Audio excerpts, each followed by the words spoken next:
LGBT plus rights. So my starting point is to acknowledge the huge positive changes that have been made.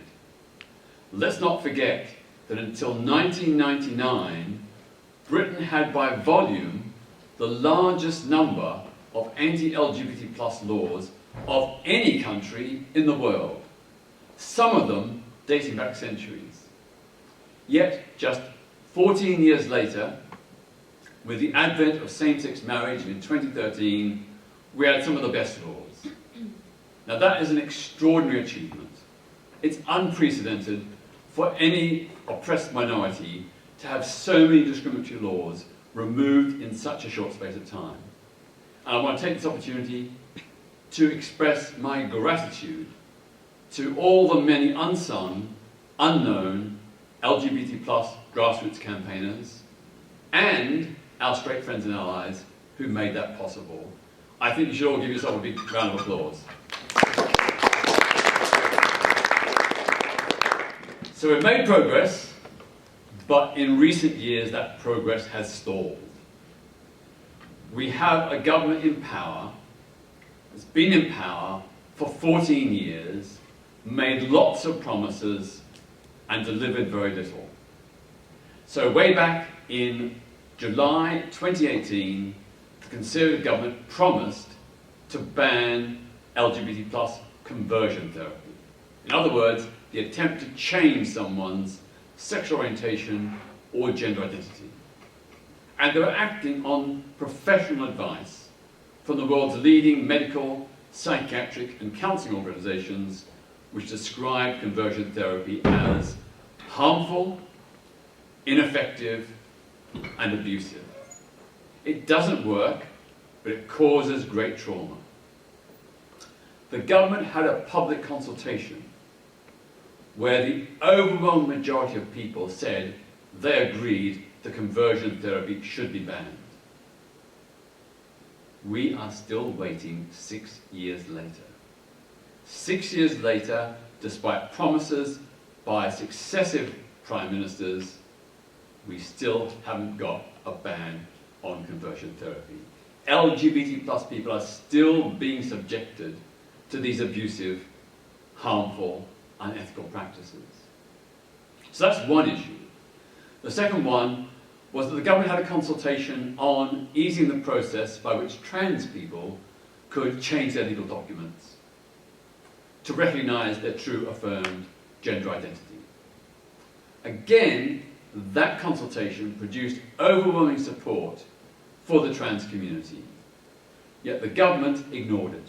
It kicked that consultation into the long grass, and still today, trans people face huge bureaucratic, delayed, prolonged procedures in order to get legal changes. That is not acceptable. And we saw that when the Scottish government very bravely and rightly agreed to allow trans self-ID, the British government used its veto powers to block that. Now, what that trans self-ID meant was that trans people could sign a statutory declaration, which is a legal document, which has to be witnessed by a justice of the peace, a solicitor, or someone else of high professional standing. And under the Scottish law, if people made a false declaration, if they declared they were trans but they weren't really, they could face up to 2 years in prison. So there were very strong safeguards against abuse. But the government and trans critics tried to pretend that trans people under the Scottish law would be able to declare themselves trans on a whim and fancy, without any safeguards. We are still in a situation where trans people across the UK do not have a simple system, as exists in many other countries. It's existed, trans self-ID has existed in many other countries for 5 or more years. There have been no problems. There's been no abuses. It's a system that works and is the right thing to do, but the government is still blocking it. And then there is the allied issue of trans healthcare. There's been a war against gender identity clinics that support the trans community. Those services have been under attack and indeed have been subjected to all kinds of measures to restrict their activities. Now, it's true that a tiny handful of people who went through transitioning have had regrets. And I'm very sorry for that. I feel for those people. But on the basis of a tiny minority, the process of allowing trans people to make that transition should not be blocked or restricted. Today, it is typical for a trans person to wait at least 5 years, more often 10 years, and sometimes 20 or 30 years to get appointments and treatment at a gender identity clinic. That is a form of state-sanctioned abuse. All this time, they are left in a state of limbo, a state of trauma. They cannot be their true selves. There's got to be proper funding to ensure that trans people can get those appointments and get those treatments. We have to also do more research into the long-term impact of people who transition, the impact of long-term hormone treatment, and the impact of various forms of surgery and the drugs involved. I'm fully supportive of trans people who wish to transition, but I'm worried that for some people, those treatments may have downsides which have not been properly researched. And that is not a reason to prevent or delay their treatment. It is a reason to fund research to ensure the long-term health of trans people is protected. Now, in the face of these obstacles and delays, my People's National Foundation wrote to the Equalities Minister, Kemi Badenoch, back in early January. We asked to have a meeting with her to discuss our concerns. She's the Minister for Equalities. It's her remit to engage with affected communities. But we discovered that she hasn't been engaging. She has met with trans critical groups, but not with trans organisations. She has met with women's rights groups who are against trans people or trans rights, but she hasn't met with the main LGBT lobbying group, Stonewall, for at least 2 years. Now, what prompted us to write was the fact that last December, in Parliament, Kemi Badenoch boasted that she had engaged extensively and widely with LGBT plus organisations. We were furious because that is clearly not true. She's engaged selectively with those organisations that share her particular views, particularly about conversion therapy and about trans rights. So we offered a dialogue. We offered to host a round-table meeting where she could sit down with a range of LGBT plus organisations and hear our concerns, and hopefully we could find some common ground and move things forward. But Kemi Badenoch wrote to me just over a week ago saying she was not willing to meet. She was not willing to engage. She said, words to the effect, I don't want to engage with these groups because they're critical of the government. I mean, it's basically saying, if you don't agree with the government, we're not going to associate with you. That's not a mature, responsible response from a government minister. The purpose is to engage and find the common ground. We're at an impasse right now. Kemi Badenoch's office did phone me just a few days ago to say that they were considering whether they might meet me personally. Considering whether they would meet me personally. I said, okay, we'll send the invitation and I'll consider it. But frankly, I'm not prepared to be singled out as the one person she will meet. Because this is much wider than me and my People's National Foundation.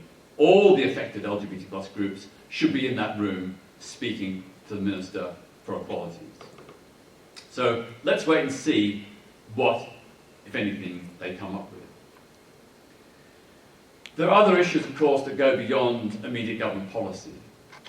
Next Monday, the 11th of March, is Commonwealth Day, the 75th anniversary of the foundation of the Commonwealth of Nations.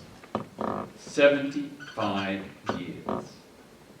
Do you know that in all those 75 years, the Commonwealth has never once ever even discussed LGBT plus rights?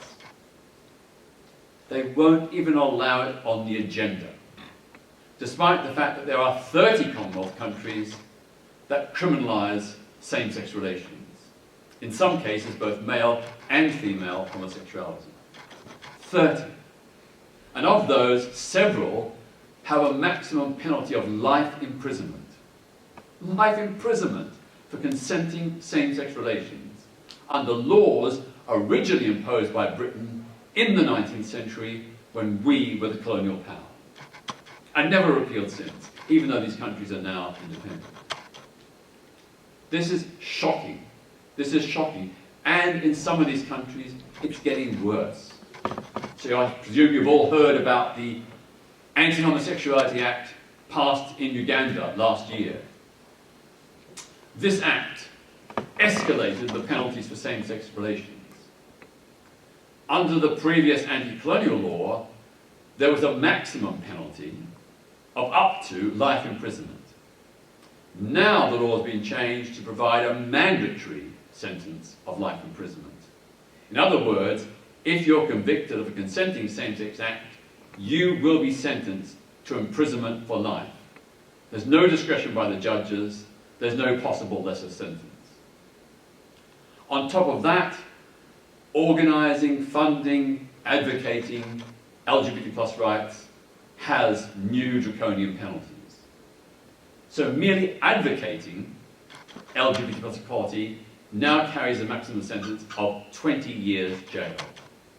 20 years jail for simply arguing that LGBT plus people are entitled to respect, dignity and equal rights. This is shameful, all the more so because Uganda has signed the Commonwealth Charter, which guarantees equal treatment and non-discrimination for all Commonwealth citizens. And Uganda is a member of the Commonwealth, so it applies to Uganda as well. Plus, Uganda's own constitution says categorically that everyone is entitled to equal treatment and non-discrimination. So this law is even in violation of Uganda's own constitution. It's also in violation of the African Union's African Charter on Human and People's Rights, which Uganda has signed and pledged to uphold. So right now there is a legal case in Uganda to challenge that law.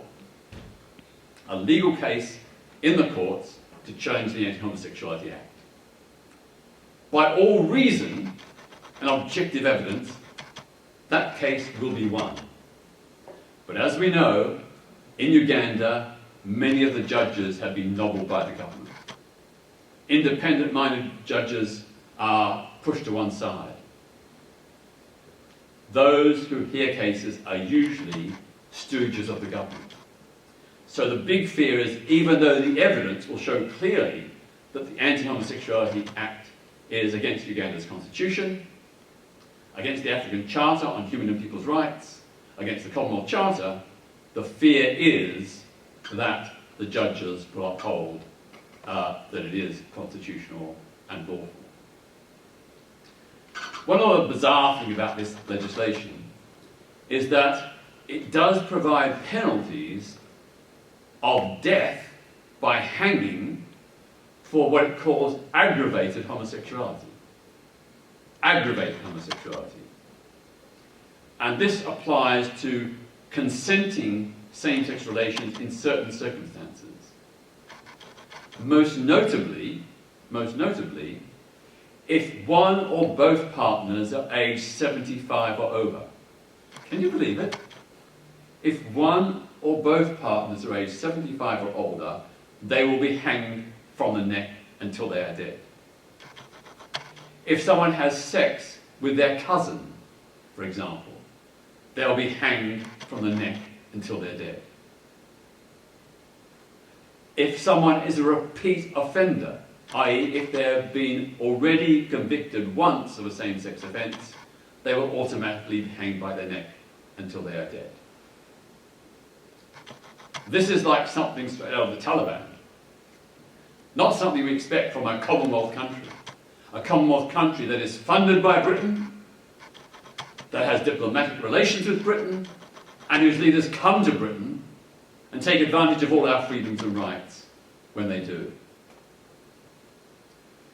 Right now, I'm lobbying the Home Secretary, James Cleverly, to ban the Speaker of the Ugandan Parliament, Anita Among, from coming to Britain for the Commonwealth 75 celebrations.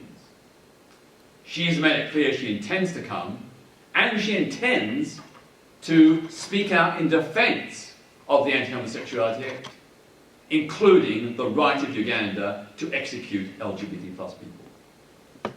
I've written to the Home Secretary 2 weeks ago asking him to ban her on the grounds that her presence is not consistent with British values of tolerance, respect, human rights, dignity, and equality. I haven't had an answer yet. I'm waiting, I'm hoping. Plenty of other people have been banned in the past. Plenty of other foreign leaders and dignitaries have been banned for saying far less controversial or hateful things. But to say that LGBT plus people should be put to death, to defend that, I think that's a red line, and she should be banned. My foundation will be working with activists from Commonwealth countries to stage a protest outside Westminster Abbey on Monday, the 11th of March, as the Commonwealth leaders arrive. We'll obviously be targeting those leaders of 30 countries where homosexuality is still criminalised. What is shameful is that the Church of England is hosting this event, and it's being officially sanctioned by the British government. They are hosting people who want us jailed, and in some cases, like Uganda, even killed. Uganda is not the only offender. Just last week, the Ghanaian Parliament passed a new draconian anti-homosexuality law, which will criminalise identifying as LGBT+. So just to say that you are gay, lesbian, bisexual, or trans, that will make you a criminal and make you liable to several years imprisonment. Equally, if you advocate for LGBT plus equal rights, you will also be a criminal and subject to prison. That is what is happening in some Commonwealth countries. Not all, but some. And the fact is that right across the Commonwealth, even in most countries that have decriminalised same-sex relations, there is widespread discrimination in housing, employment, education and healthcare. There's no proper protection against hate crimes and violence. People live in fear, even in these countries where homosexuality per se, between consenting adults, is no longer a crime. So it's a really, really big issue, and as I said, it is so shameful to think that all these 75 years, Commonwealth leaders have vetoed any discussion of LGBT plus human rights. They wouldn't even allow a side event where LGBT plus campaigners from Commonwealth countries could speak about their experiences, to tell the Commonwealth leaders about the real pain and suffering their laws cause. And it's obvious why not. Because deep down they know that this is deeply embarrassing. That it's shameful, it's bad PR if it's known what they're doing. Another big issue that my foundation is currently working on is to get police chiefs around the country to apologise for their past historic persecution of the LGBT plus community. As you know, there was a partial, limited decriminalisation of male homosexuality in England and Wales in 1967. But in fact, in the years afterwards, the arrests and convictions of gay and bisexual men increased by 400% higher than in the early 1960s before decriminalisation.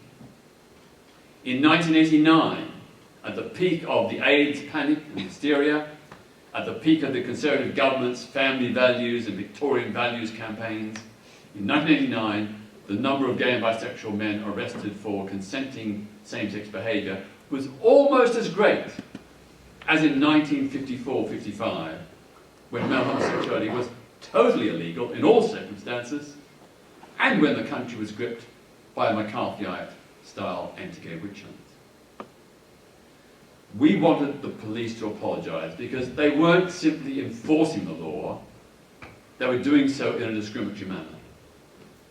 So they were raiding bars and clubs and saunas, private birthday parties, they were arresting same-sex couples for merely holding hands in the street or giving each other a goodnight kiss at a bus stop or a railway station.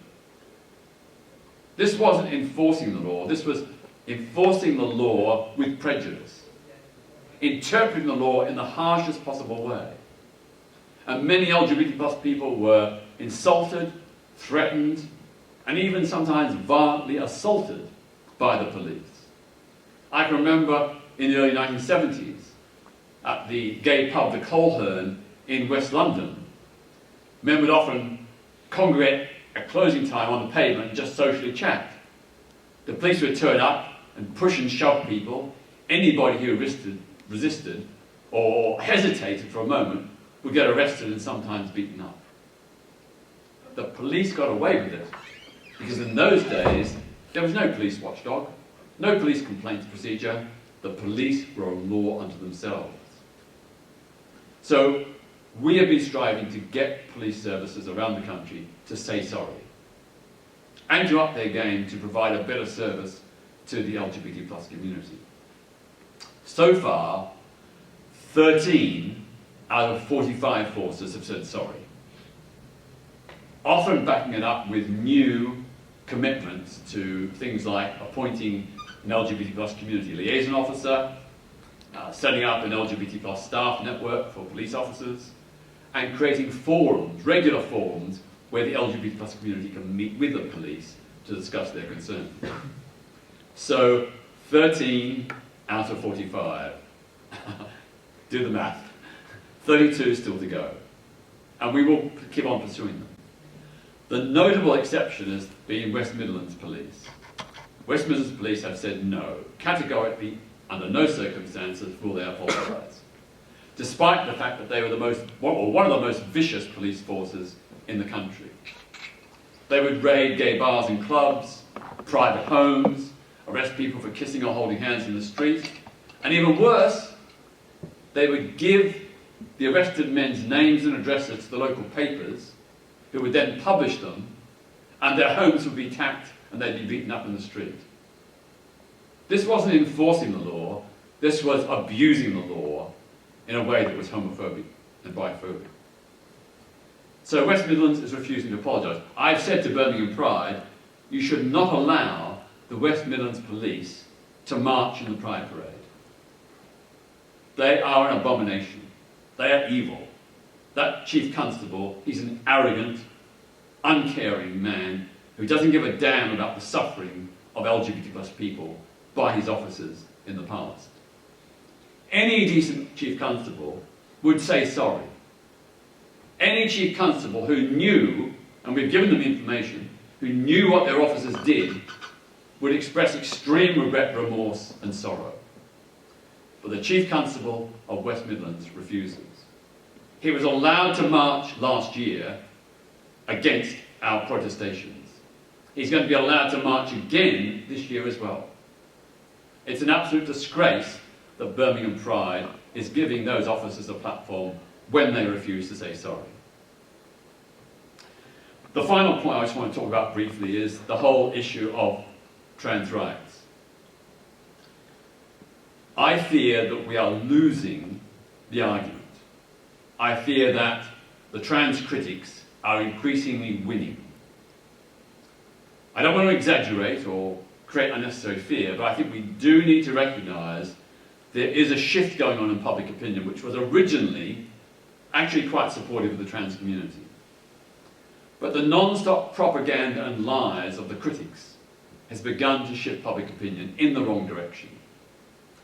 And I think we need to be mindful of that and to recognise we need to perhaps change our tactics. So one of the common cries I hear is, trans women are women. I know this is coming from a good place, but it's a bad move which plays into the hands of the trans critics. I say trans women are trans women. They're not the same as other women. They're different. And they have every right to be different. So most women are women based on their biology, in particular their chromosomal sex. Trans women are trans women based on their gender identity. Two different things, equally valid, equally worthy of respect. I just think if we say trans woman or woman, you're just playing into the hands of the trans critics. You're giving them ammunition to undermine the cause. If you make the distinction between biological sex and gender identity and proclaim the equal value of both, it's much more hard, not impossible, much harder for the critics to get in there. I also think that we need to be really clear that it is absolutely valid that women's rights campaigners want to protect women's safety. We cannot dismiss those concerns as some do. You know, women suffer shocking misogyny and violence throughout their lives. Not all women, of course, but the levels of domestic violence, of rape and sexual assault, physical battery, these are shocking aspects of Britain today in the 21st century. And we have to be very mindful to ensure that women are not exposed to further potential dangers. Now, I do not buy the argument that trans women are a threat to other women. There may be a small number who are, but they are a tiny minority, they're unrepresentative, and you cannot base policy on what a few bad apples do. So, for example, I have a friend who works for a women's centre in the north of England. For 7 years, they have accepted trans women in that women's centre with the mutual agreement of the staff and the women users. They've never had a problem. And I think that's very typical. The fear-mongering, the scaremongering about the threat posed by trans women is out of all proportion. But I agree that all women's organisations should be vetting all women who come into their centres and venues. Because there are some cisgender women, i.e. non-trans women, who are threatening and dangerous. Because they have a history of violence, they have a history of sexual assaults, they have a history of abuse against other women.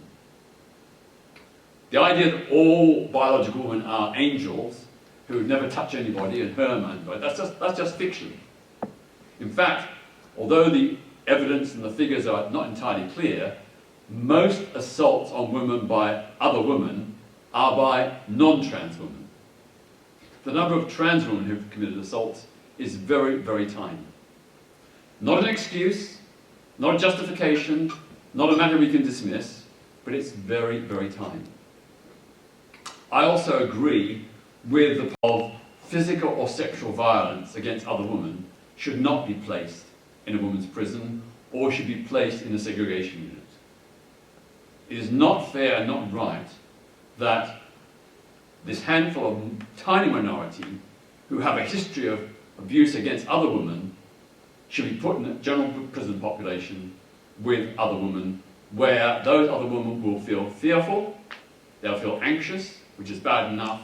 They could also possibly be subjected to physical or sexual assault. Now, what I'm saying is, I think we need to make these nuanced responses in order to better defend the rights of trans people. To not give the critics the ammunition, the argument, the evidence that they can use to undermine trans rights. And finally, when it comes to sport, I do think there's an issue of fairness. You know, men and women's physiology is different.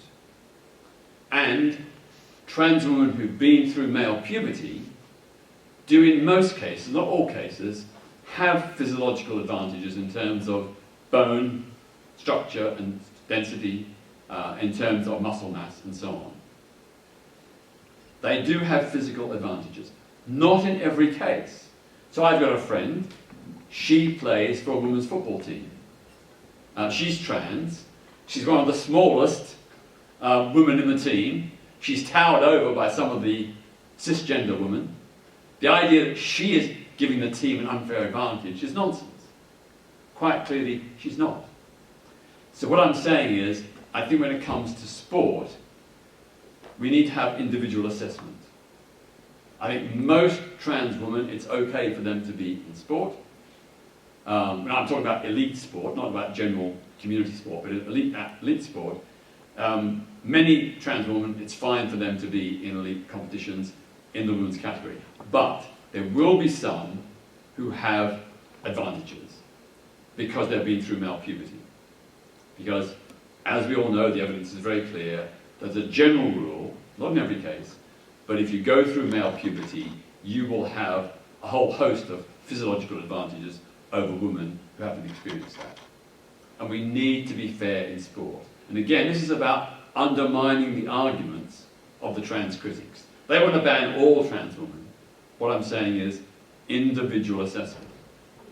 But what does particularly anger me is why the critics of trans women in sports, they don't have the same criticism of trans men in sports, and they don't make a big issue about other elite athletes who have particular physiological advantages. In most elite sports, there are competitors who have physiological advantages, but no one's suggesting they should be banned. So, for example, Michael Phelps, the Olympic swimmer, one of the greatest swimmers of all time, he had clear physiological advantages.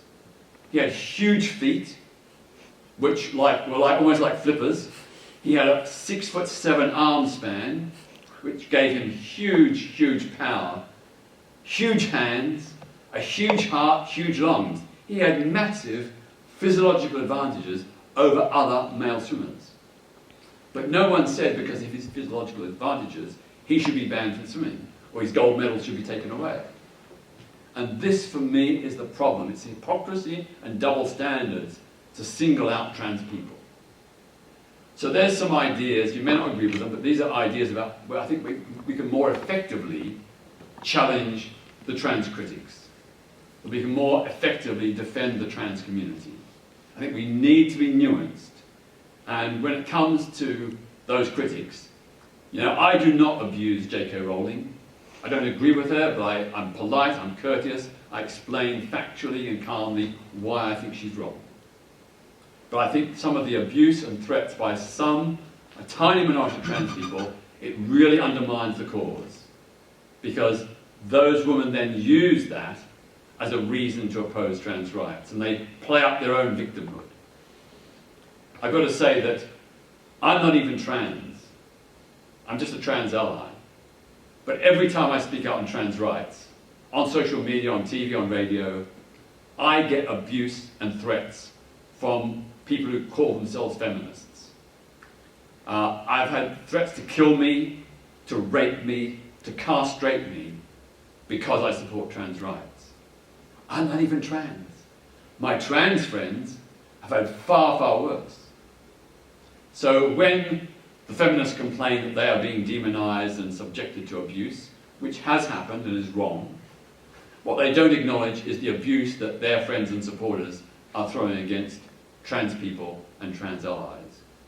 We need to cool down the debate, make it calm, make our points, make our strong points, be passionate, but be polite, courteous.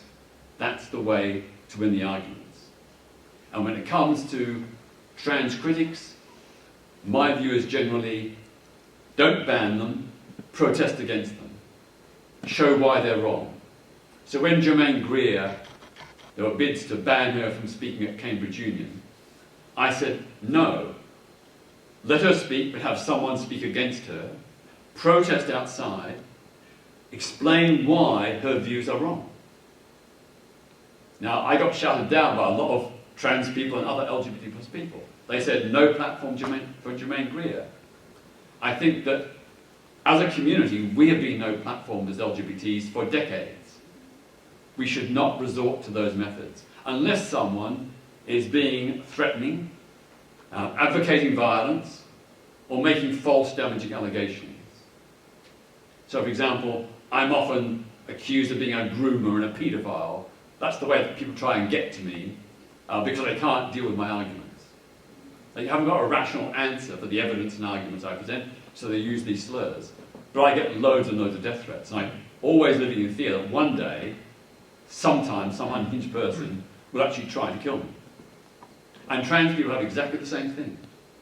You know, they live in fear. A lot of the main trans spokespeople will not now do TV and radio, will not speak at public events because they fear being violently assaulted or even killed. That is profoundly shocking in a supposedly liberal democratic society. So I'll just finish on this point. What is being done to trans people today is what was done, or similar to what was done to LGBT people in the 1970s and 80s. Demonization, vilification, violence and threats. But the LGBT plus community is resilient. We got through that hate campaign in the 1970s and 80s. And we will get through this anti-trans campaign in the 2020s. Hold on to that hope, make the argument, defend our trans siblings. We will win in the end.